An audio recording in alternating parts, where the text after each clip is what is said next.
Bonjour à tous, dans cette première vidéo, nous allons parler de l'atome. Commençons par un peu d'histoire.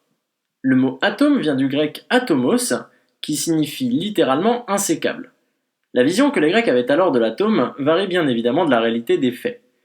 Pensée comme étant la particule fondamentale, la brique de base, ce n'est finalement que l'agencement de particules elles-mêmes plus petites, composées à leur tour de particules que l'on dit fondamentales. Bien que théorisée dans la Grèce antique, la découverte de l'atome et sa description attendront plus de 2000 ans. Théorie mise à jour par John Dalton au début des années 1800, le modèle atomique tel que nous le connaissons aujourd'hui découle du principe énoncé par Rutherford en 1911. Passons maintenant à la science. L'atome se compose de trois particules. Le proton, qui est chargé positivement, le neutron, qui ne possède aucune charge, et l'électron, qui est chargé négativement. L'atome en lui-même ne possède aucune charge.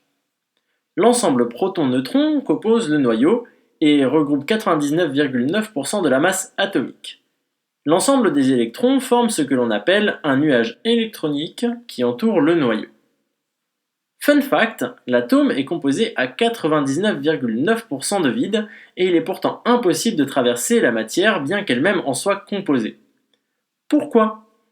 Car la couche la plus externe de l'atome est chargée négativement. Comme nous l'avons vu, elle est composée d'électrons. De fait, les atomes, lorsqu'ils ne forment pas de liaison, se repoussent, comme le feraient deux aimants. C'est aussi pour cela que vous n'avez jamais rien touché de votre vie. Ce que vous ressentez est le repoussement qu'exercent les atomes qui vous composent de ceux qui composent ce que vous touchez.